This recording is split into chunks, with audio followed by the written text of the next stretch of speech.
Salut tout le monde. Hey everybody, today's Tuesday. Nous sommes le mardi 11 novembre 2025 et nos amis Ray McGovern et Graham Fuller sont de retour parmi nous. Bon retour. Welcome back. Merci Nima. Please subscribe and hit like button helping us. Veuillez vous abonner et cliquez sur le bouton j'aime. Cela nous aide à toucher davantage de personnes. Commençons avec toi Ray et la situation en Ukraine. À l'heure où nous parlons, il semble que le front s'effondre et que la Russie progresse sur le sol ukrainien. Comment vois-tu le champ de bataille? Que se passe-t-il là-bas? Et est-ce que cela va renforcer la position de Trump?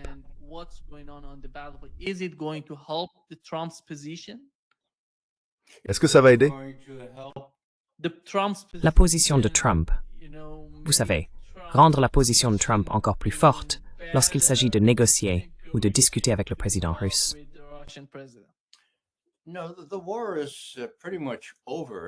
Non. La guerre est pratiquement terminée en ce qui concerne l'armée russe qui a vaincu l'armée ukrainienne. Ils ont formé des chaudrons autour de certaines zones précises.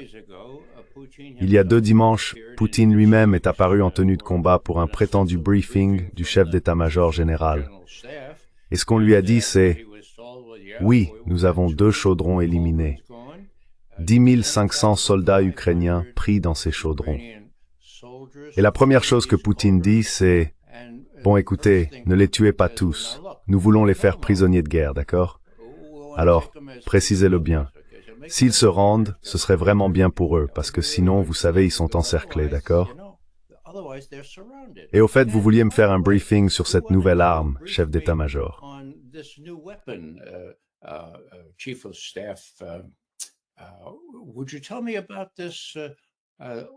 Pourriez-vous me parler de ce Burevestnik? Qu'est-ce que c'est? Alors il obtient tous les détails sur ce missile de croisière à propulsion nucléaire. Il peut rester en vol presque indéfiniment. Eh bien, jusqu'où a-t-il volé, général? Oh, 14 500 kilomètres. Il pouvait vraiment aller aussi loin? Oui. Combien de temps est-il resté en l'air? Oh, 14 heures. En d'autres termes, voici Poutine qui dit « Regardez l'Occident, regardez Trump, celui-là, c'est le nôtre. » D'accord? Nous sommes prêts à aller très loin, et nous voulons que vous sachiez que nous avons cette dissuasion nucléaire que vous ne croirez pas avant de l'avoir. Et pour être sûr que vous puissiez l'avoir, nous avons prévenu vos services de renseignement avant de la tester.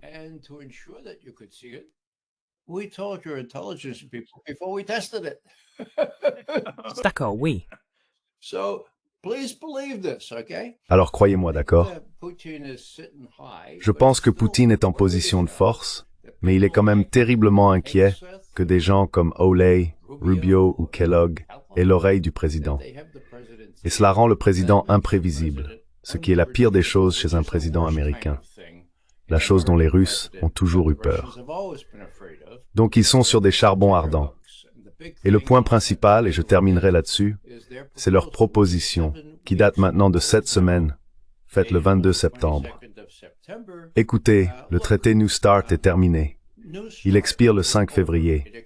Mais nous sommes prêts à maintenir les limites quantitatives sur vos missiles offensifs, qu'il s'agisse d'ICBM, de missiles balistiques lancés en mer ou de bombardiers. Nous les maintiendrons à 1550, si vous en faites autant.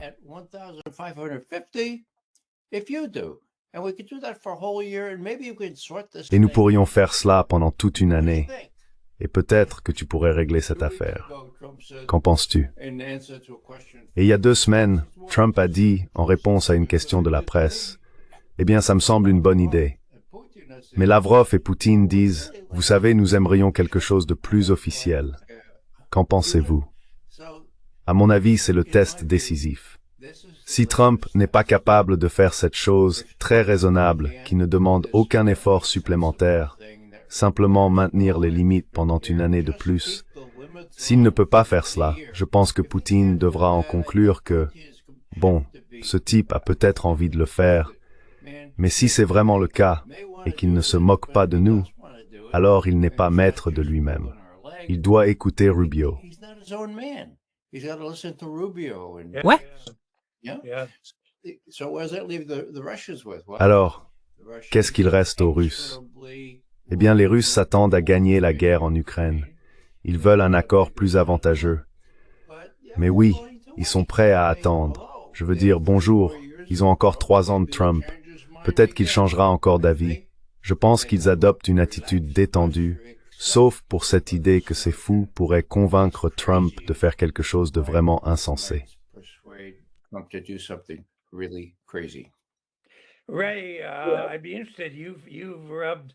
Ray, ça m'intéresserait.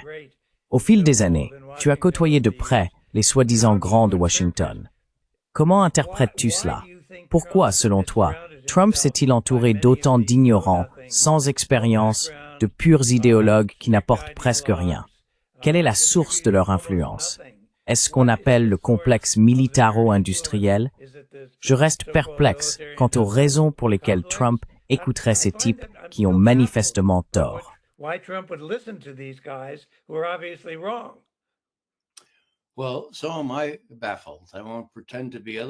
Eh bien, moi aussi je suis perplexe. Je ne vais pas prétendre le contraire. Alors que faire? J'attribue cela à un narcissisme délirant. Je veux dire, il semble croire qu'il peut faire ça, qu'il peut tout faire tout seul. S'il doit garder quelques néoconservateurs comme Rubio et conserver Kellogg avec son portefeuille, il peut le faire.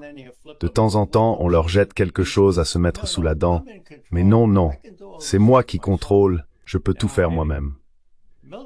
Maintenant, ce qui va à l'encontre de cela, ce sont ces zigzags. Tu sais, son approche en montagne russe. D'accord, faisons un sommet. Non, ne faisons pas de sommet. Alors Lavrov et Poutine disent, regardez, il est limité. Il ne peut vraiment pas faire tout ce qu'il veut, parce qu'il doit répondre à la russophobie à Washington et en Europe. C'est donc la seule conclusion qu'ils peuvent tirer s'ils veulent lui accorder le bénéfice du doute. Oui, c'est suffisant. C'est mon hypothèse.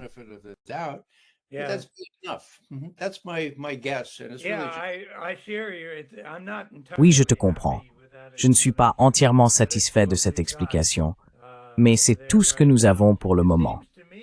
Il me semble cependant que le champ de bataille est certainement d'une importance extraordinaire, peut-être même capitale dans cette affaire. Mais au final, quelqu'un devra trouver une solution politique qui permettra à Trump de sauver la face. Et c'est délicat. Au diable Zelensky. Je ne pense pas que Zelensky soit important. Je veux dire, peut-être que c'est un homme courageux, peut-être qu'il a rallié sa nation. Très bien. Mais je ne pense pas que quiconque doive grand-chose à Zelensky. Trump doit sauver la face d'une manière ou d'une autre, et je ne sais pas quel sera le moyen pour y parvenir. Peut-être que certaines de ces conquêtes russes sont censées être, tu sais, des pions, comment dire, des pièces d'échange sur l'échiquier.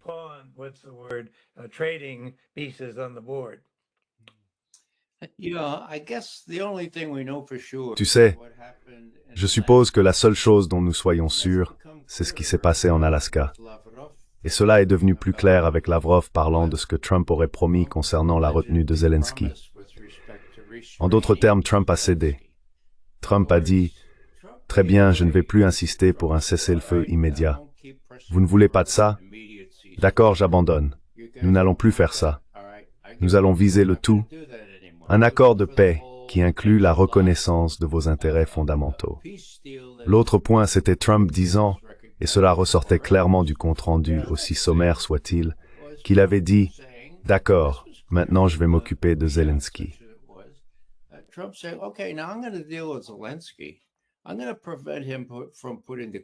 Je vais l'empêcher de mettre le holà à toute cette affaire. Et les Européens, ils ne comptent pas.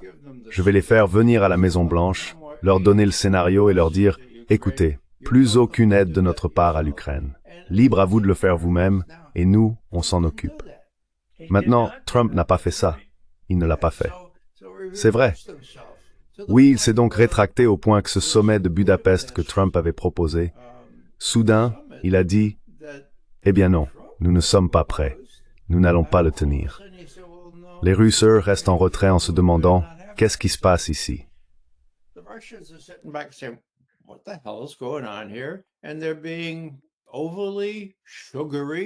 Et ils sont excessivement mielleux, si l'on peut dire. Ils affirment que, eh bien, il a ses vrais problèmes. Budapest n'est pas annulé, c'est encore possible. Et nous enverrons Dmitriev, pour parler des problèmes économiques, des progrès dans ce tunnel sous le détroit de Bering. Il y a donc, au sein même de la direction russe, des courants contradictoires, avec Medvedev disant « Non, il n'y a pas de guerre, nous ne pouvons plus traiter avec cet homme », et Medvedev et Lavrov disant « Non, nous essayons encore d'amener les États-Unis à dire si, selon eux, selon la position américaine, les accords conclus en Alaska sont toujours valables. »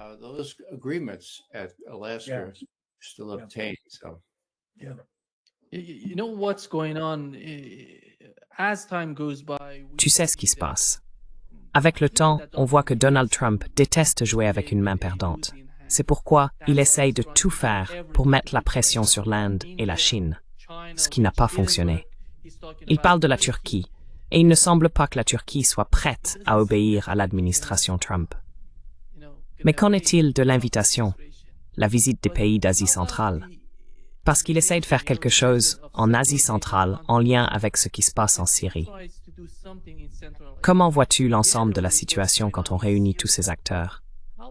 Il me semble que Trump essaye de tout faire pour obtenir une certaine influence sur le gouvernement russe, ce qui, à mon avis, n'arrivera pas. Mais quel est ton point de vue là-dessus?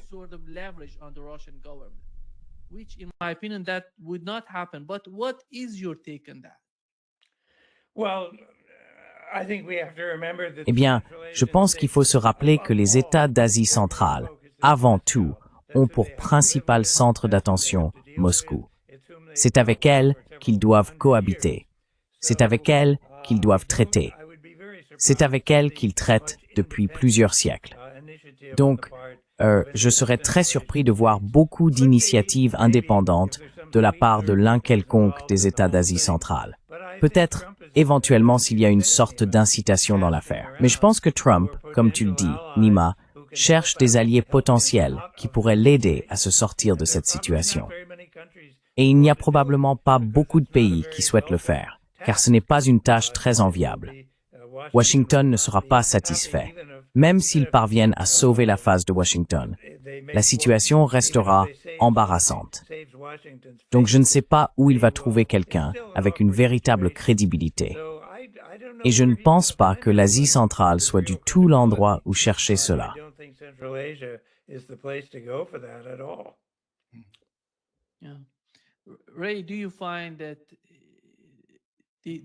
Oui, Ray, penses-tu que la situation, puisque le président syrien est allé en Russie et a discuté avec le président russe, semble avoir une issue plutôt positive, d'après ce qu'ont rapporté le président et les responsables russes? Puis nous avons appris que Donald Trump, qui était censé retirer les forces, tu sais, les soldats de Syrie, a décidé au contraire d'envoyer davantage de troupes et d'établir ou d'occuper une nouvelle base près de Damas. Comment vois-tu la situation en Syrie?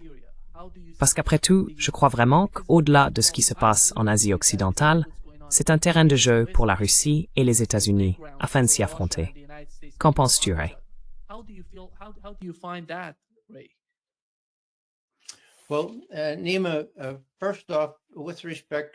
Eh bien, Nima, tout d'abord en ce qui concerne Poutine, les images étaient désastreuses. Tu sais, Poutine qui s'avance et ce type Gélani, à peu près 2 fois sa taille, serrant la main d'un chef de l'État islamique connu pour ses décapitations. J'ai trouvé ça vraiment regrettable. Maintenant, je fais partie de l'école du réalisme en relations internationales, d'accord? Mais j'ai aussi des réactions humaines. C'était un peu trop pour moi. Alors j'ai commencé à réfléchir. Pourquoi? Eh bien, Poutine est avant tout un réaliste. Il veut entretenir de bonnes relations avec ceux qui dirigent actuellement la Syrie. Je veux dire, les Russes ont... Je crois qu'ils ont encore une base aérienne là-bas, non? Ils ont toujours l'Atakié?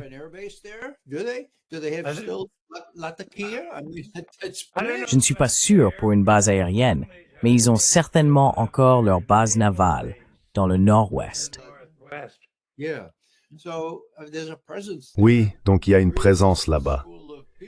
L'école réaliste dit que les gens font ce que le réalisme dicte. C'est-à-dire que, même si c'est un coupeur de tête, s'il contrôle la Syrie, tu le rencontres, tu lui serres la main et tu lui dis « Eh bien, bienvenue dans le monde réel ». Maintenant, en ce qui concerne Trump, c'était vraiment étrange. C'était juste hier qu'ils se sont réunis à huis clos pas de photos, pas de vidéos, rien. La seule chose que nous avons vient des Syriens, et ils ont des photos de Jolani, ou quel que soit le nom qu'il utilise maintenant, et de Trump. Donc Trump essaye de s'assurer qu'il exécute la volonté d'Israël. Israël est derrière toute cette affaire en ce qui concerne la Syrie.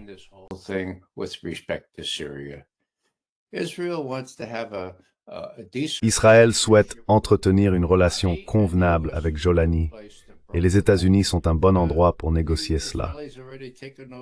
Les Israéliens ont déjà pris le contrôle du plateau du Golan avec l'autorisation express de Trump. Ils se sont implantés en Syrie plus à l'ouest, et tant que les Turcs ne s'impliquent pas trop fortement, à mon avis, et Graham, tu en sais plus que moi à ce sujet, tant que Jolani bénéficie d'un certain soutien des États-Unis, et que les États-Unis soutiennent Israël, alors Jolani est disposé à laisser Israël agir à sa guise jusqu'à un certain point. Et c'est là le cœur de toute cette affaire, tout comme c'est le cœur de toute la politique américaine envers cette région du monde.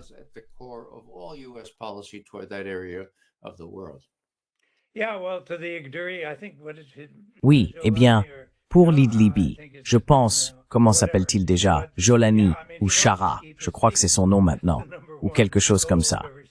Mais oui, je veux dire, il veut garder son siège. C'est l'objectif numéro 1 de chaque dirigeant dans tout le Golfe, et peut-être même au-delà. Donc je pense qu'il n'y a pas d'autre pouvoir.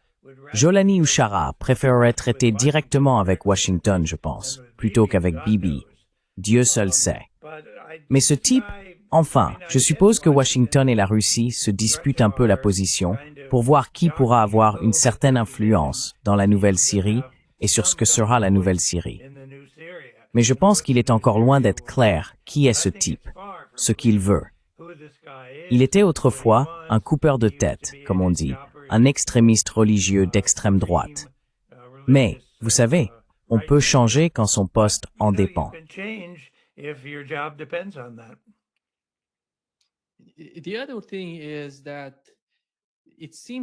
L'autre chose, c'est qu'il me semble, en regardant les politiques d'Al-Jolani, qu'il est totalement entre les mains des services de renseignement turcs.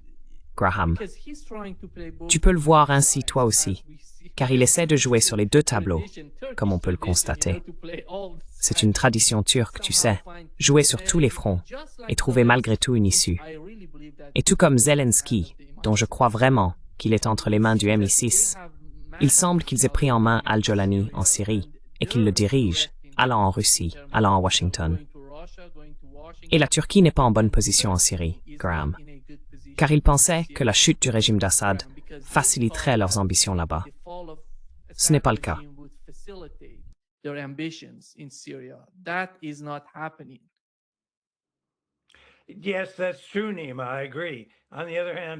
Oui, c'est vrai, Nima, je suis d'accord. D'un autre côté, je ne vois pas un autre État qui compte davantage à la frontière de la Syrie que la Turquie. L'Iran, bien sûr, en théorie, jouera un rôle plus tard. Et Israël dispose de grandes capacités de destruction en Syrie. Mais la Turquie ne va pas abandonner. C'est vraiment, à bien des égards, le cœur de l'ancien empire ottoman, comme tu le sais. Je pense qu'il y aura une véritable lutte pour le cœur et l'âme de celui à qui appartient la Syrie. Et Jolani subit des pressions, entre autres, pour être un bon musulman et un bon arabe. Jusqu'à présent, je ne sais pas s'il a réussi dans cette tâche.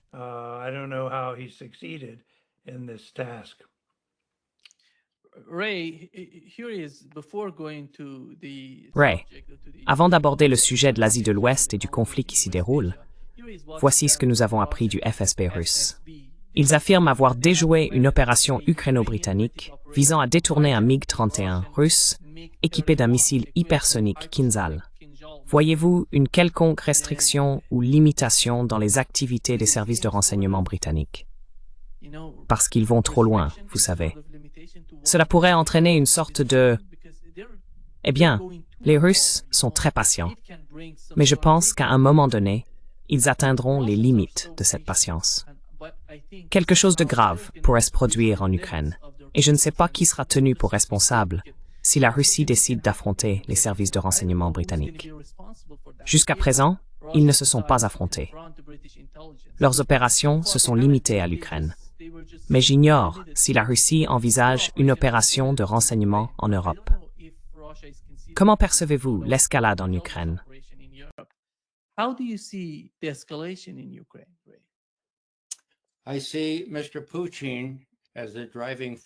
Je vois M. Poutine comme la force motrice ici. Je le vois comme quelqu'un de calme, posé et maître de lui. Il connaît le Mi-5 comme sa poche.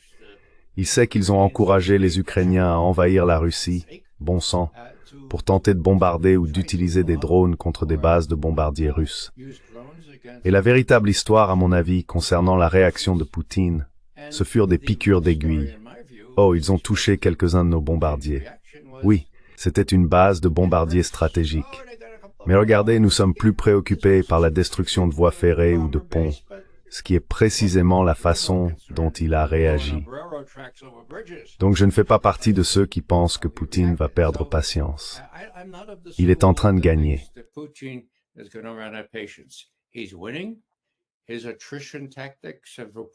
Ces tactiques d'usure se sont révélées très efficaces, épargnant d'ailleurs la vie de nombreux soldats russes. Il a l'avantage ici.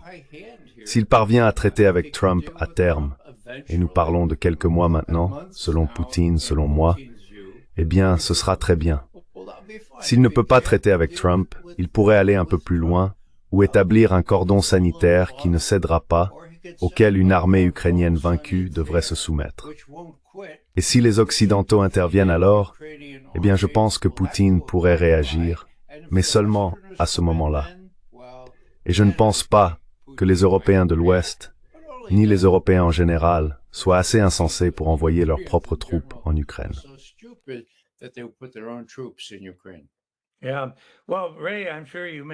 Oui, eh bien Ray, je suis sûr que tu partages peut-être aussi mon point de vue à ce sujet.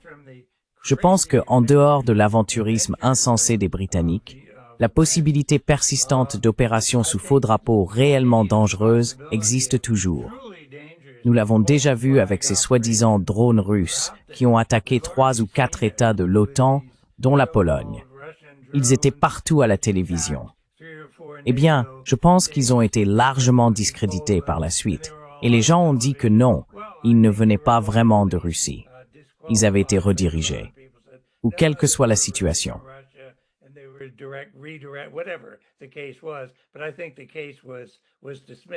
Je pense que l'affaire a été en grande partie classée, mais pas dans l'opinion publique.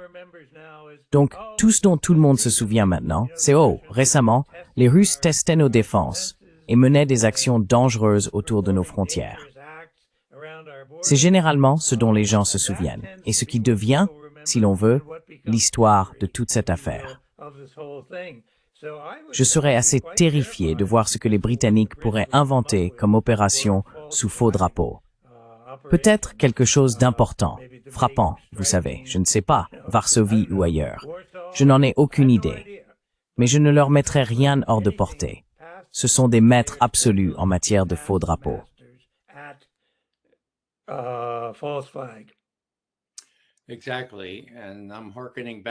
Exactement. Et je repense à mon grand-père irlandais qui disait « Raymond, sais-tu pourquoi le soleil ne se couche jamais sur l'Empire britannique ?» J'ai répondu « Bien sûr, je sais. » Il a dit « Tu ne sais pas. Assieds-toi et je vais te le dire. Le soleil ne se couche jamais sur l'Empire britannique parce que le bon Dieu ne ferait jamais confiance aux Britanniques dans le noir. » D'accord. Très bien. C'est juste que, tu sais, je suis d'accord avec toi. Une véritable opération sous fausse bannière pourrait tout changer, mais elle devrait être d'une telle ampleur que, probablement, les services de renseignement russes l'anticiperaient.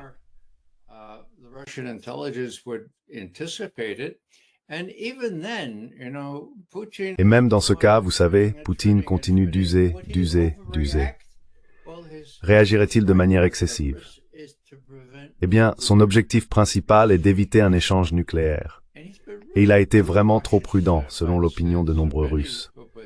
Donc je pense que c'est une bénédiction, j'emploie le mot avec précaution, qu'il soit si attentif à ce que Trump pourrait finir par être convaincu de faire par les Britanniques ou par quiconque, qu'il soit extrêmement prudent, et que les Russes aient une grande tolérance pour ce genre d'opération sous faux drapeau, aussi sinistre et explosive, au sens propre, qu'elle puisse être.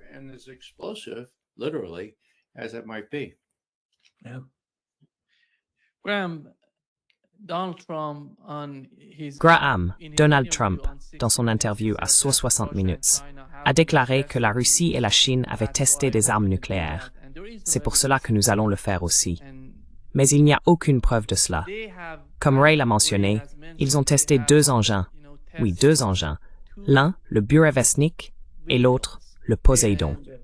Ils sont capables, même le Burevestnik est capable de transporter des bombes nucléaires, mais ils n'ont testé aucune arme nucléaire. Et aujourd'hui, nous avons appris que Lavrov a déclaré que si une puissance nucléaire procédait à des essais d'armes nucléaires, la Russie ferait de même. Vous savez, nous parlions du fait que les deux administrations, en coulisses, communiquent entre elles.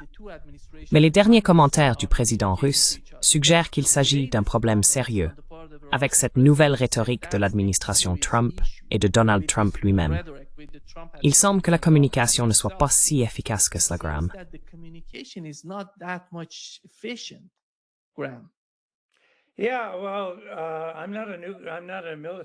Oui, eh bien, je ne suis pas un expert militaire en la matière. Ray en sait bien plus que moi sur les armes réellement impliquées. Mais je veux dire, Trump, chaque semaine, on entend une nouvelle proposition scandaleuse. On peut dire que c'est parce qu'il est fou, ou qu'il ne sait pas ce qu'il fait, ou qu'il est négligent. Ou bien, on peut dire que tout cela fait partie d'une campagne de préparation soigneusement calculée, où l'on maintient l'adversaire dans l'incertitude et où l'on change de sujet dès qu'on se retrouve dans une position difficile. Et je ne suis pas moi-même assez expert de Trump pour dire quel est le vrai Trump. Ou peut-être que tout cela à la fois est le vrai Trump. Je ne sais pas à quel point il faut prendre au sérieux ces dernières suggestions ou propositions qui paraissent scandaleuses pour les Russes ou pour d'autres personnes avec qui Trump traite. Je ne sais pas ce qu'il a en tête.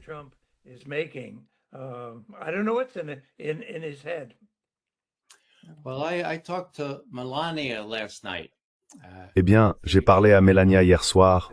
Je me suis dit qu'elle pourrait savoir ce qu'il a en tête. Je plaisante, bien sûr. Moi aussi, je suis perplexe. Mais la preuve est dans les faits. Il me semble que Trump est terriblement mal informé. Savait-il quelque chose du Burevestnik? Enfin, bon sang. Les Russes ont dit à l'armée américaine, « Hey, on va tester ce truc. Regardez bien, c'est vraiment impressionnant. Vous voulez en être dès le début. » Ne l'ont-ils pas dit à Trump? Ne lui ont-ils pas précisé qu'il s'agissait du test d'un missile et non d'une ogive nucléaire? Ne lui ont-ils pas parlé du Poséidon qui se monte sur un sous-marin et peut causer de vrais dégâts, mais qui n'est pas un essai nucléaire?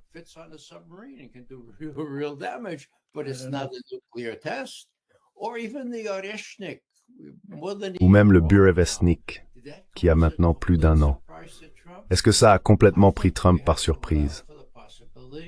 Je pense qu'il faut envisager la possibilité que la réponse soit oui. Oui, oui à toutes ces choses. Donc quand il entend parler du Burevestnik, par exemple, présenté par Poutine lui-même, il veut évidemment riposter. Il dit d'accord, vous commencez ces essais et nous allons commencer les essais nucléaires aussi, sans savoir de quoi il parle. Voilà donc le test. Maintenant, les Russes sont un peu déconcertés, car ils ont essayé d'obtenir une explication des États-Unis. Et Lavrov dit qu'ils essayent de comprendre ce qu'ils veulent dire par là, mais qu'ils n'obtiennent aucune réponse.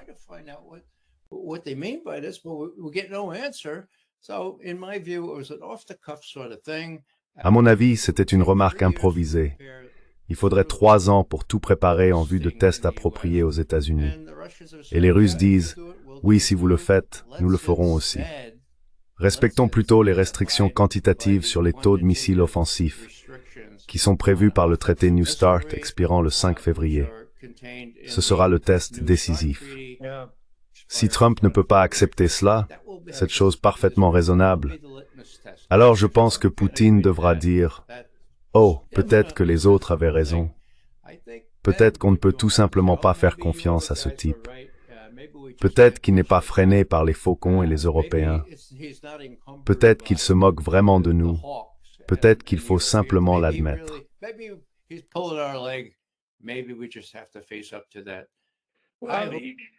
Vas-y, Barry. Oui, je suis désolé. J'espère que ce sera pas le cas. J'espère qu'un peu de bon sens finira par l'emporter et que d'ici environ 12 semaines avant le 5 février, Trump dira « Oh oui, oui, ça semblait une bonne idée au début. Désolé, j'ai oublié de vous le dire officiellement. Mais oui, nous sommes dedans. Plus de violations du traité New Start pendant encore un an. Donc j'espère. Mais nous verrons bien. Et s'il dit autre chose, ça comptera pour les Russes.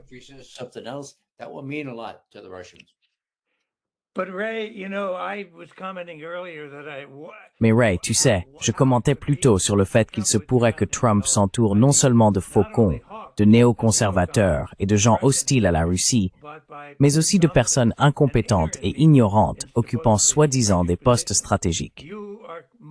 Tu es bien plus proche, et tu l'as toujours été, des cercles du pouvoir à Washington que je ne l'ai jamais été.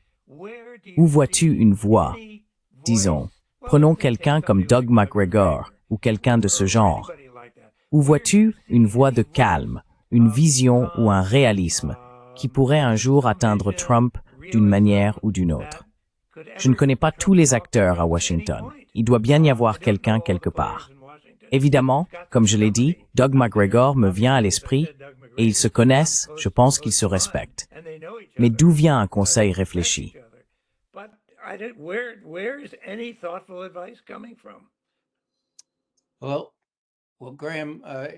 Eh bien, Graham, cela aide d'être aussi âgé que moi, car comme toi, j'ai servi dans plusieurs administrations. Pendant la première, celle de Reagan, de 1981 à 1985, j'étais aux premières loges. Je faisais des briefings individuels avec le vice-président Bush, le secrétaire d'État Schultz, le secrétaire à la défense Weinberger et le président des chefs d'état-major interarmés.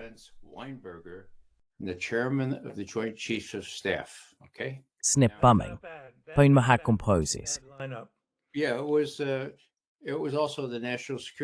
Oui, c'est vrai. C'était aussi le conseiller à la sécurité nationale.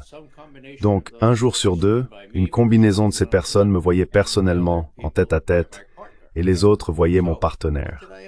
Bon, qu'ai-je observé? J'ai observé que Reagan était obsédé par la russophobie. Puis ce type est arrivé, et tout le monde était déconcerté. Casey et Gates, tu connais bien Casey, je connais bien Gates, disaient « Ne te laisse pas berner. C'est juste un communiste rusé. » Ne le crois pas. Et Schultz et George H.W. Bush, le vice-président, disaient « Ray, ce type, comment prononce-t-on son nom? Gorbatchev. » Je disais Gorbatchev. C'est très simple. Graham, tu comprendras ça parce que tu connais le russe aussi bien que moi. Je disais « Écoutez, monsieur le vice-président, dites garbage. »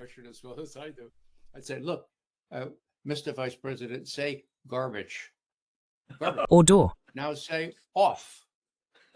Maintenant, dites off. Off. Dites-les ensemble et accentuez le off. Garbage off. Voilà, vous y êtes, monsieur le vice-président. Et il l'a fait. Reagan ne l'a jamais compris. Les autres non plus, mais je ne leur avais pas expliqué l'orthographe. Ils ne l'ont pas fait. Bref, Gorbatchev arrive. Sur un ton plus sérieux, les véritables analystes des affaires soviétiques que je connaissais travaillaient en dehors du champ de compétences de Gates. Il faisait partie de ce qu'on appelait le groupe d'analyse du Centre d'information sur les émissions étrangères. D'accord? Cela signifiait qu'il pouvait dire ce qu'il pensait en se basant sur ce qu'il voyait, ce que disaient les Russes. J'allais les voir régulièrement. Ils me donnaient les vraies informations. Et donc je pouvais dire à Schultz, par exemple, « Me voilà dans l'antichambre de Schultz, et sa secrétaire dit, « Monsieur McGovern, Monsieur McGovern, ne laissez pas forth. »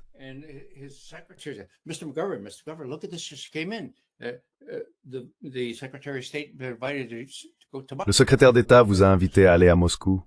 Gorbatchev l'a invité. Merci beaucoup. C'était un téléscripteur. Il faut se rappeler qu'à l'époque, vous savez, les machines de l'AP, de l'UPI, de Reuters. Alors elle a sorti le message du téléscripteur et je vais voir le secrétaire Schultz. Je lui dis, vous ont-ils prévenu? Et il répond non. Vous avez été invité à aller à Moscou. Il me regarde, sourit, un sourire étrange, et dit, « Je suppose que vos supérieurs diraient que c'est une idée stupide. » Alors McGovern se montre à la hauteur et dit, Monsieur le secrétaire, vous savez que je suis souvent en désaccord avec mes supérieurs lorsqu'il s'agit de la politique étrangère soviétique, et j'ai un peu d'expérience dans ce domaine. Ah, c'est vrai. Très bien.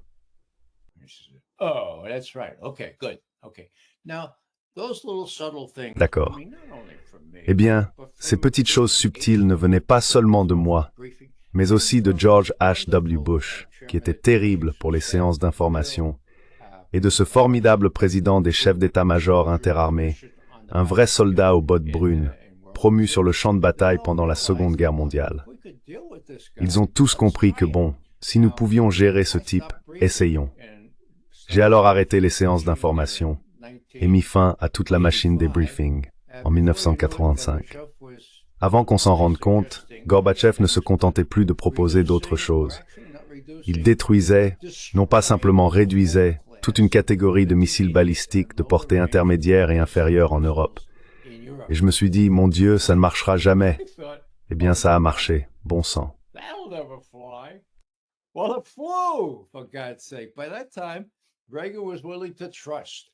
À cette époque, Reagan était prêt à faire confiance, mais vérifier.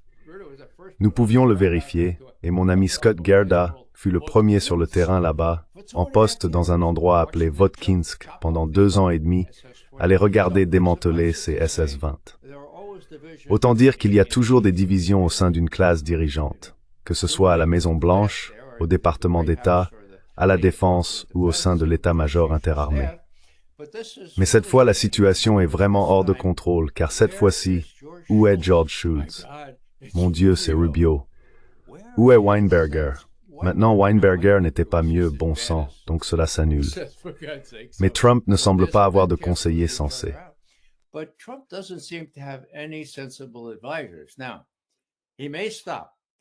Maintenant, il pourrait s'arrêter avant d'envahir le Venezuela. S'il le fait, c'est parce que certaines personnes parviennent à le raisonner. Peut-être que la note que Graham et moi et notre principal rédacteur Fulton Armstrong, un expert de l'Amérique latine et ancien officier du renseignement national pour cette région à l'époque, peut-être que cette note a été vue par des gens qui ont un moyen, peut-être Melania, de le faire réfléchir. D'accord. Très bien, on prend, vous savez. Très bien. Et s'il s'arrête, c'est parce qu'il a reçu de meilleurs conseils de la part des Schultz, du vice-président. Enfin, je ne sais pas. Bref, à l'époque, il y avait un vrai conflit et j'ai simplement eu le privilège d'en faire partie. Oui.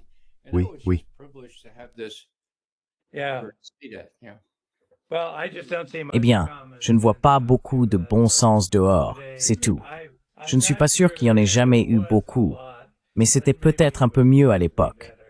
Et tu as eu le privilège de le voir.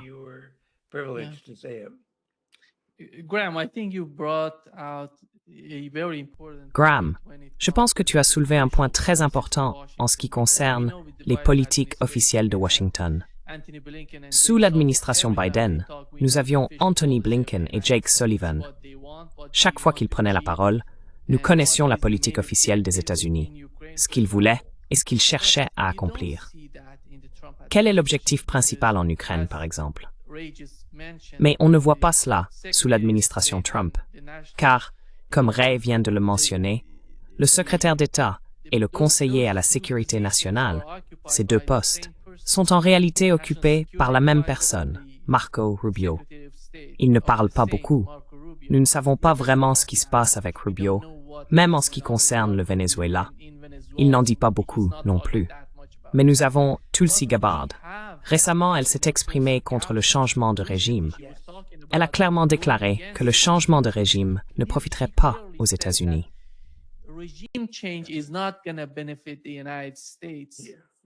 Oui, allez-y.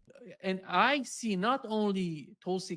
je ne vois pas seulement Tulsi Gabbard, je vois aussi le vice-président. Il a une compréhension meilleure et plus réaliste de ce qui se passe en Asie de l'Ouest et en Ukraine. Et je ne sais pas comment, je parle de J.D. Vance, qui est au moins raisonnable dans ses propos, mais ces personnes ne sont pas vraiment prises en compte au sein de l'administration Trump. Tulsi Gabbard est quelque peu isolée.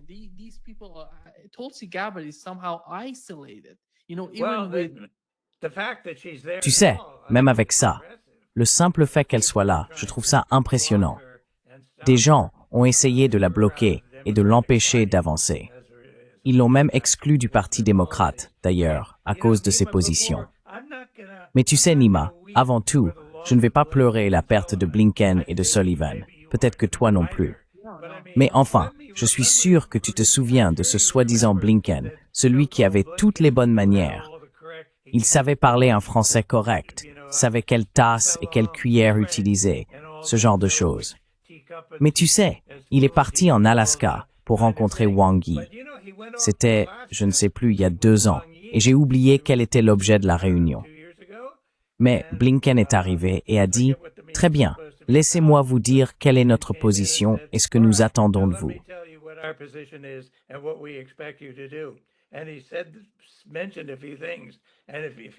Et il a mentionné quelques points. Et si vous vous souvenez, Wang Yi a repoussé sa chaise, s'est levé et a dit « Monsieur Blinken, la Chine n'acceptera pas d'être abordée de cette manière. C'est inacceptable. Pour qui vous prenez-vous, en somme ?» Puis ils ont mis fin à la réunion et sont sortis. Donc je ne pense pas qu'il y ait eu beaucoup de ce que les Allemands appelleraient une sorte de sens intuitif de la situation. Vous savez, je vais peut-être vous surprendre sur un point. Je ne suis pas un grand partisan du sionisme, ce qui ne vous surprendra sans doute pas. Mais j'ai aussi été, je crois que je l'ai déjà mentionné, plutôt consterné quand Trump a nommé ce type, le promoteur immobilier, son nom m'échappe, Steve Witkoff. Steve Witkoff, oui. Je me suis dit, oh mon Dieu, un homme d'affaires sioniste juif new-yorkais va aller parler à Poutine.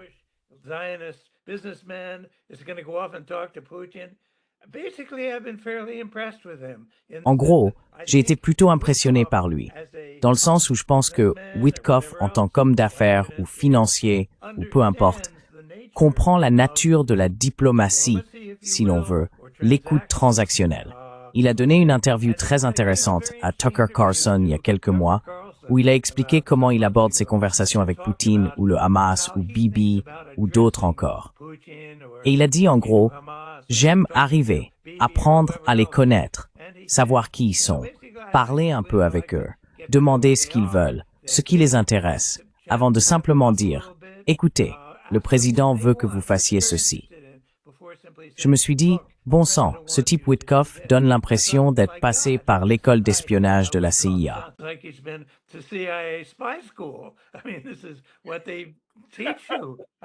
Je veux dire, c'est ça.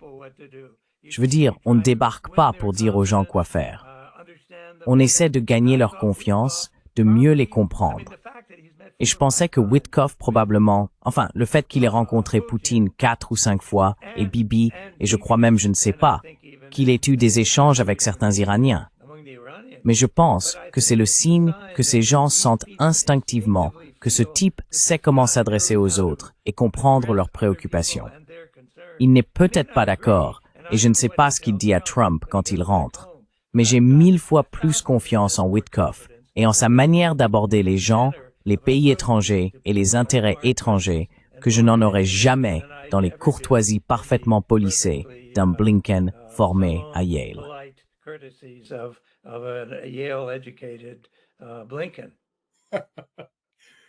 Maintenant, vous avez fait vos études à Harvard, donc je comprends la pression. Pareil pour Harvard, que des conneries.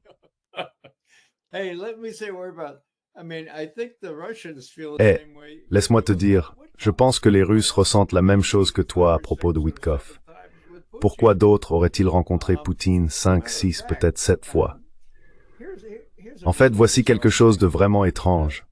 Trump change d'avis sur le nouveau sommet à Budapest, impose davantage de sanctions à la Russie, et le même jour, Poutine envoie Kirill Dmitriev, son responsable des finances et des investissements, rencontrer Witkoff en Floride.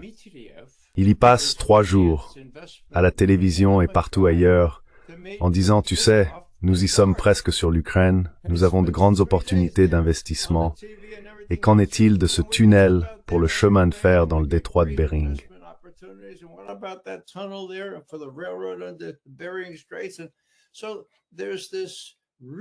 Il existe donc une véritable dichotomie entre des personnes comme Witkoff et Dmitriev qui forment désormais un canal établi et Rubio et Lavrov.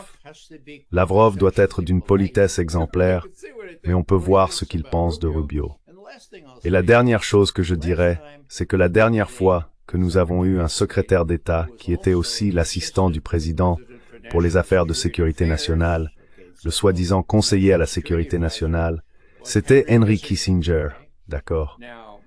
Maintenant, vous savez, les comparaisons peuvent être malvenues, mais Kissinger, quoi qu'on pense de lui en termes d'acuité intellectuelle et de volonté de traiter avec Rubio, eh bien, et pire encore, c'est là que se trouve le goulot d'étranglement.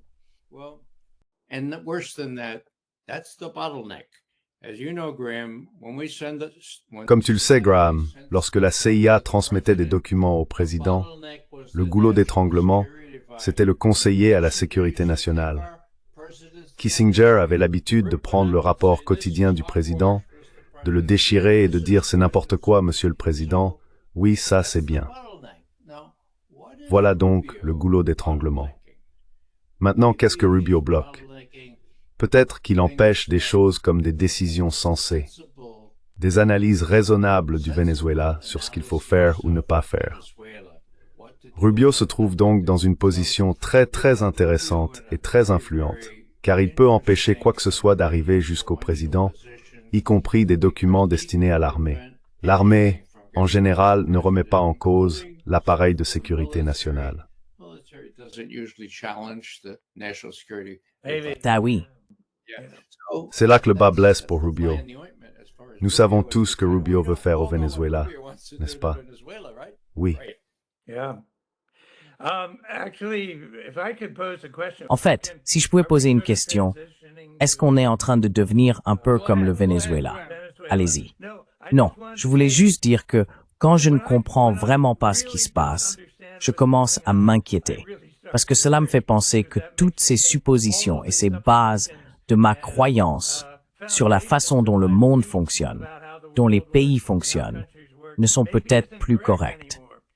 J'ai donc été un peu surpris quand toute cette situation au Venezuela a émergé. D'accord, j'ai des préjugés. J'ai passé la majeure partie de ma vie à travailler comme officier de la CIA au Moyen-Orient, à traiter avec les Russes, et en Afghanistan, en Chine et dans tous ces endroits. Mais sur ma carte géopolitique, l'Amérique du Sud, l'Amérique latine existait à peine.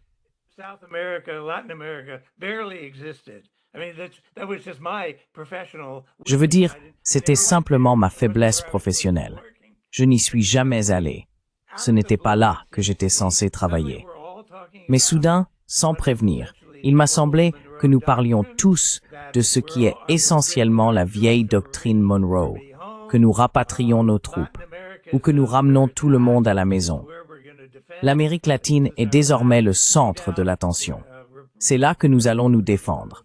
C'est notre dernier bastion, notre sorte de défense contre le reste du monde. Et on dirait presque que nous avons fait de notre rôle en Amérique latine notre principal intérêt, ce qui n'a jamais vraiment été, si ce n'est pour piller et saccager à volonté pendant une longue période. Et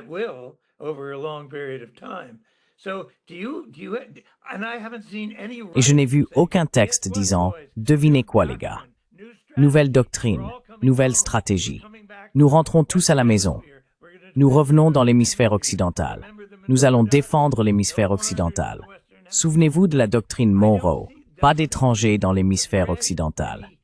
Je ne me souviens pas avoir lu de doctrine sérieuse ou de nouvelles politiques suggérant « Mon Dieu, l'Amérique latine, l'Amérique centrale sont les choses les plus importantes en ce moment, tout en abandonnant presque tout le reste du monde. » Avez-vous vu le moindre signe de cela, que ce serait une toute nouvelle vision du rôle de l'Amérique dans le monde?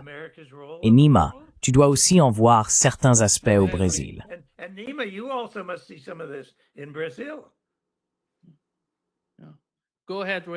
Allez-y, Ray. Je peux proposer quelques hypothèses. Je comparerai cela à la situation lorsque Ronald Reagan a perdu 241 Marines dans l'attentat contre la CAD Beyrouth en 1983. Oui, j'étais là. Wow. Tu étais à Beyrouth. Wow. D'accord, donc tu sais à quel point cette expérience a été bouleversante. Et tu sais aussi que Reagan a demandé à ses conseillers « Qu'est-ce que 241 marines font dans une fichue caserne qui peut être bombardée ?» Et les réponses qu'il a reçues étaient plutôt faibles. Alors il dit « Très bien, sortez-les de là, sortez-les de là. » Et ils les ont embarqués sur des navires. Puis après quelques mois, ils les ont renvoyés chez eux. D'accord. Maintenant, une grande défaite. Qu'a fait l'administration Reagan? Oh mon Dieu, il faut qu'on fasse quelque chose de fort. Il faut montrer à quel point nous sommes puissants. Allons. Oh, j'ai une idée. Les dirigeants de la petite île de la Grenade menacent nos étudiants en médecine. Ils pourraient les prendre en otage. Envahissons la Grenade. Alors, la 82e division aéroportée est entrée à la Grenade, et nous avons eu un grand succès en les sauvant. Eh bien, j'étais là.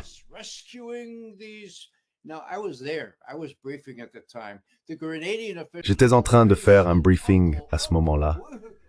Les responsables grenadiens avaient déjà dit « Oncle, nous les renverrons sur le prochain navire. » Mais non, non, non.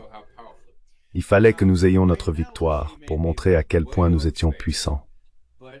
Maintenant, mon analogie est peut-être complètement à côté de la plaque.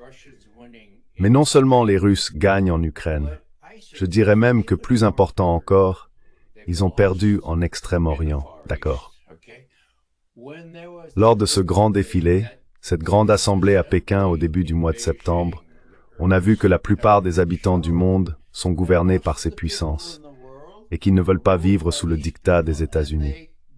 Les Chinois sont vraiment puissants et c'est une entreprise insensée que d'essayer de construire une marine et de se battre contre eux. Alors ils se sont réunis à Washington et ont dit « Que va-t-on faire à ce sujet ?» C'est terrible. Et ils ont ajouté « Et tournons notre attention. »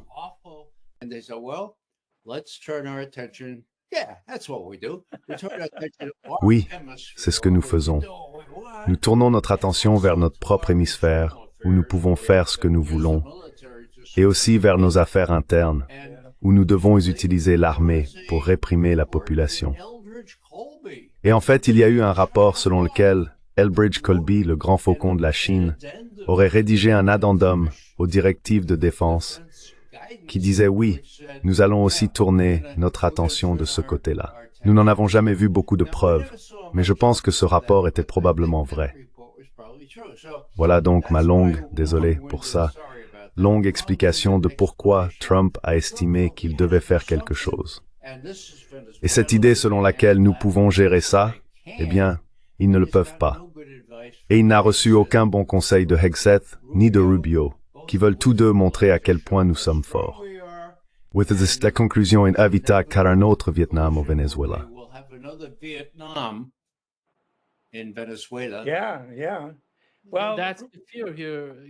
Oui. Eh bien, c'est ça la crainte ici, Graham. Ici au Brésil, les gens, même le gouvernement, pensent que les États-Unis pourraient semer le chaos en Amérique latine. Exactement. Et qui sera influencé par ce chaos? Personne ne sait si cette opération réussirait à changer le régime au Venezuela, mais ses conséquences toucheraient tous les pays d'Amérique latine. Et personne n'est satisfait des politiques de Washington ici. Peut-être que l'Argentine l'est, parce qu'elle a reçu 40 milliards de dollars. Donald Trump a en quelque sorte acheté l'élection en Argentine. Mais malgré cela, il n'y a pas de bonne communication entre le gouvernement brésilien et le gouvernement américain. Et c'est incroyablement tragique.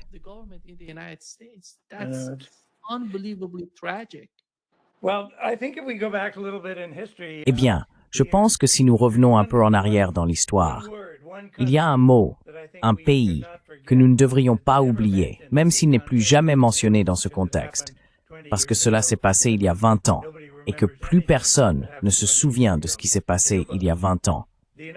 Cuba.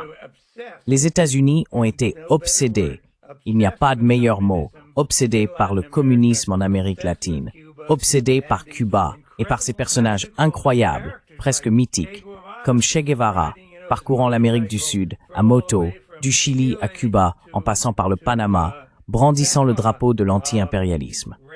Et puis il y a eu la baie des cochons, oui, la baie des cochons, qui a été un grand revers pour l'Amérique dans sa tentative de renverser Cuba.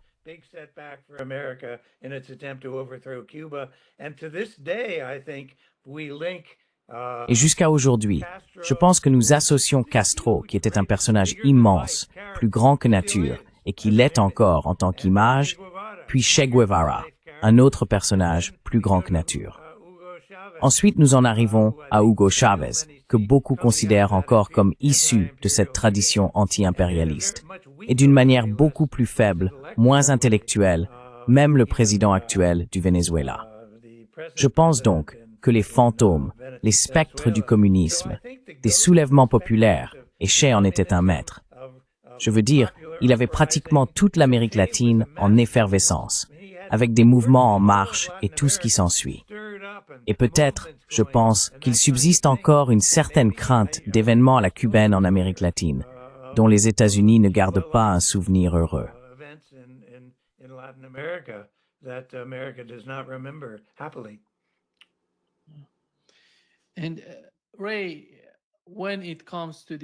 Et Ray, en ce qui concerne l'envoi de troupes supplémentaires en Syrie, certaines personnes affirment que cela pourrait poser des problèmes dans un avenir proche si une guerre entre l'Iran et Israël éclatait à nouveau. Parce que, selon moi, le retour des États-Unis en Syrie reviendrait d'une certaine manière à apporter un soutien indirect à une attaque israélienne contre l'Iran, s'ils décidaient d'aller dans cette direction. C'est une source d'inquiétude. Quelle est votre opinion? Parce que Donald Trump est en train de se piéger lui-même et de piéger les États-Unis. Vous avez mentionné que le Venezuela pourrait devenir une sorte de Vietnam, mais je pense que la même chose pourrait se produire en Asie de l'Ouest entre l'Iran et Israël, si Israël parvenait finalement à entraîner les États-Unis dans le conflit avec l'Iran.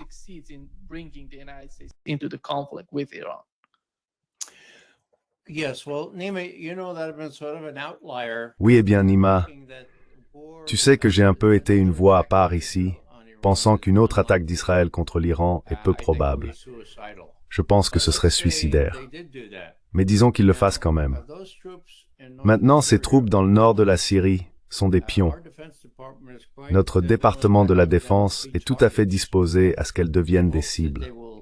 D'accord, dans l'espoir qu'elles servent de moyen de dissuasion contre ce que les Iraniens pourraient faire. Eh bien, elles pourraient effectivement dissuader l'Iran. Mais comme Graham le sait, il existe toutes sortes de véritables groupes terroristes qui pourraient éliminer ces quelques centaines de soldats. Donc c'est un peu comme un fil-piège, mais qui peut se retourner contre nous. Je ne sais pas trop quoi penser de la Syrie, c'est un peu confus pour moi. Mais avec Jolani à la Maison-Blanche hier et tout ce genre de choses, la situation me semble instable. Les Caraïbes et le Venezuela m'inquiètent bien davantage. Et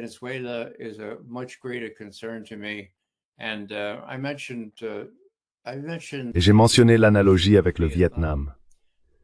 Permettez-moi de profiter de ce moment pour parler d'un livre qui vient tout juste de paraître aujourd'hui, écrit par l'auteur primé James Bradley, celui qui a écrit Flags of Our Fathers.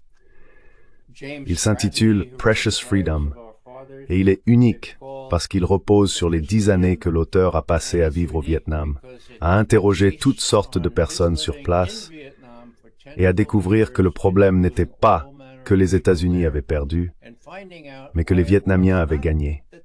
C'est un livre profondément sincère.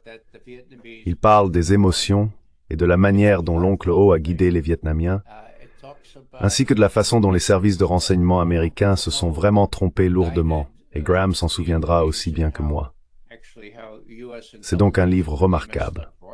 Il sort aujourd'hui, et Stalajo une interview au reçoit Worth when elsewhere très bientôt sur mon site web, probablement une heure.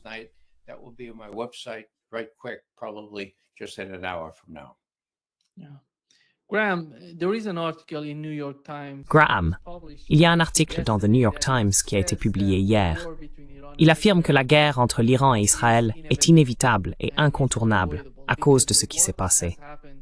Les États-Unis renforcent les sanctions contre l'Iran et les négociations nucléaires sont dans une impasse. C'est pourquoi la possibilité d'une guerre directe entre l'Iran et Israël augmente. Pensez-vous qu'avec ce qui s'est passé jusqu'à présent entre l'Iran et Israël,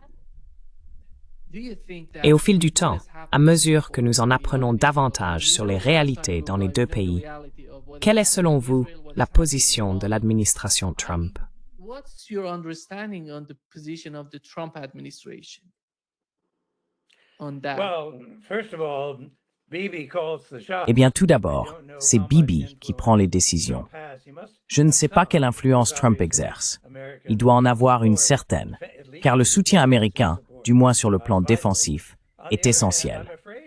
D'un autre côté, je crains de devoir me ranger du côté des interprétations les plus pessimistes, en me basant surtout sur les tendances à long terme. Je veux dire, nous avons ici l'Iran, peut-être l'État le plus important et le plus vaste du Moyen-Orient, doté de capacités quasi nucléaires et d'une hostilité envers le sionisme.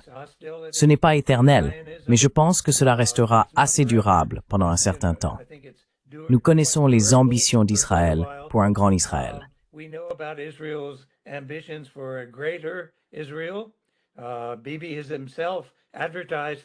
Bibi lui-même a fait la promotion de cette idée, selon laquelle non seulement la Syrie, mais aussi la Jordanie, le Liban, certaines parties de l'Arabie saoudite et certaines parties de l'Égypte pourraient toutes être entraînées dans ce grand Israël. Je pense donc que les enjeux sont très importants et je ne peux pas imaginer qu'Israël renonce réellement à ses ambitions. Maintenant, ils peuvent décider, eh bien, pour l'instant, c'est trop dangereux, ou que la position intérieure de Bibi n'est pas très solide. Mais fondamentalement, je pense que les Israéliens sentent que c'est une guerre qui doit avoir lieu, qui aura lieu. C'est une confrontation, si l'on veut, entre des puissances qui doit se produire.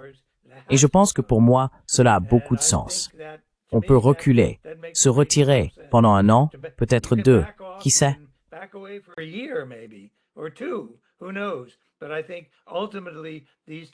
Mais je pense qu'en fin de compte, ces deux puissances sont destinées à s'affronter, car c'est Israël qui est déterminé à dominer entièrement le Moyen-Orient. Et ce n'est pas quelque chose dont l'Iran veut faire partie. Donc je ne pense pas que cela s'annonce bien. Peut-être que nous pourrons retarder cela un moment. Et tu as raison, Nima. Israël, je suppose, a beaucoup plus souffert de cette guerre de 10 ou 12 jours qu'il ne voulait bien l'admettre. Mais il ressort qu'ils ont effectivement beaucoup souffert. Apparemment, c'est Israël qui a demandé le cessez-le-feu, pas l'Iran. J'ai simplement peur que ce soit inévitable, quelque chose qui doit arriver, qui est destiné à arriver, malheureusement. Il s'agit de déterminer qui sera réellement la puissance dominante au Moyen-Orient.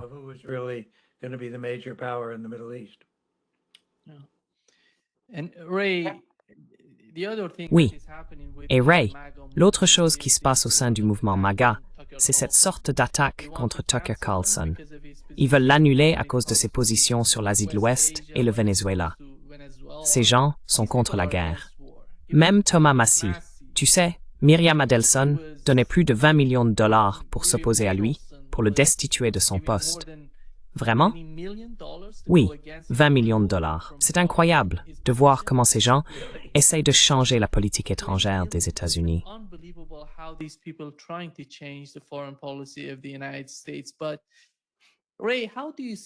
Mais Ray, comment vois-tu la fracture, ce qui se passe au sein du mouvement MAGA?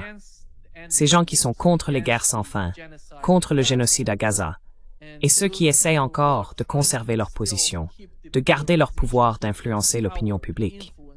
Tu sais, on a eu Charlie Kirk, Tucker Carlson, Candace Owens, et il ne semble pas que la situation s'améliore, même avec l'achat, tu sais, de TikTok, ces initiés qui achètent TikTok et tout ça. Tu vois ce qui se passe. Et ils ont acheté CBS. CBS, exactement, oui. CBS, exactly, yeah. Eh bien, Nima, tu as tout à fait raison dans la façon dont tu décris les choses. Je ne suis pas un spécialiste de la politique intérieure ici, donc je vais passer mon tour sur ce point. Je pense que tu as décrit quelque chose de très sérieux. J'ajouterai simplement que je me souviens en 2001, lorsque Netanyahou se trouvait dans le salon de véritables partisans là-bas, et que la caméra vidéo était allumée, il se vantait de ceci et de cela, et il a dit « Éteignez cette caméra vidéo ». Mais ils ne l'ont pas fait.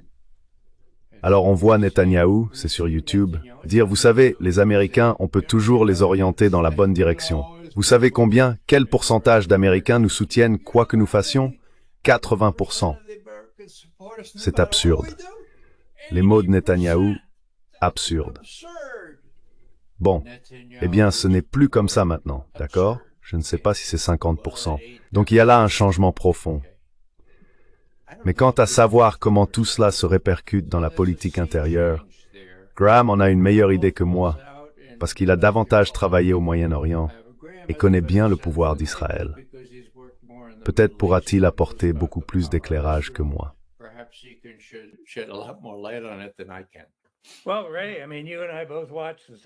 Eh bien, Ray, je veux dire, toi et moi, nous regardons les mêmes émissions de télévision. Quand tu as un type comme Tucker Carlson, qu'est-ce qu'il a? 20 millions d'abonnés ou quelque chose comme ça, qui fait de longues analyses et discussions très dures sur ce que l'Israël apporte réellement aux États-Unis. Il dit, et John Mearsheimer, d'accord, c'est un chercheur, un universitaire, mais il dit qu'Israël n'est pas un atout pour les États-Unis. C'est une pierre autour de notre cou qui nous tire vers le bas à l'encontre de nos intérêts. Je veux dire, on voit ça partout, tous les jours. L'affaire Charlie Kirk, la jeune génération, quand j'ai demandé à ma fille ce qu'en pensaient mes petits-enfants, elle m'a dit qu'ils étaient tous extraordinairement anti-israéliens.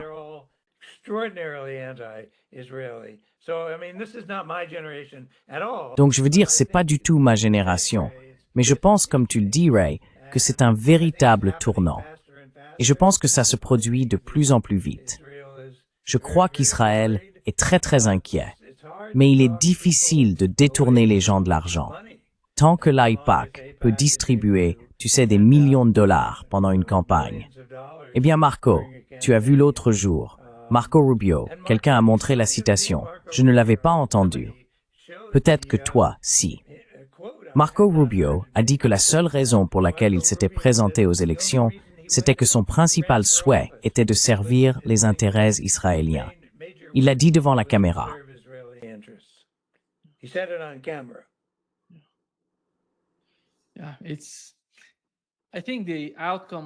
Je pense que le résultat de l'élection municipale à New York est vraiment révélateur, tu sais, parce que lorsque les candidats ont été interrogés après leur élection sur l'endroit où ils allaient se rendre, tous ont répondu « Nous allons en Israël ». Et Zohran Mamdani a dit « Moi, je vais rester à New York parce que je suis le maire de New York. Je vais vous servir. » Et tu sais ce qui est fascinant? Plus de 75% des gens, des jeunes de moins de 30 ans, ont voté pour lui. Y compris des Juifs. Y compris des Juifs. Exactement. C'est incroyable ce qui s'est passé. Et je pense que cela montre à quel point l'opinion publique évolue aux États-Unis et à quel point le sujet devient sensible lorsqu'il s'agit d'Israël. Mais vas-y, Ray.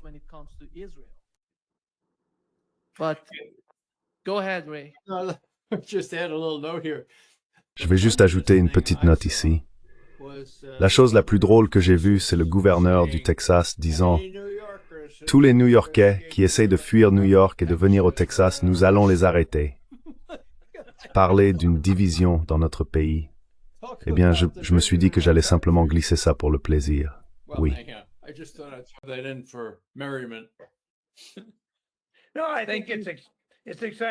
Non, je pense que nous vivons une période passionnante avec tous ces changements dans l'air. Je ne sais pas, je pense que ça va devenir très sérieux. L'affaire Mamdani n'en est qu'une partie. Mais je crois que les temps changent vite et nous verrons bien.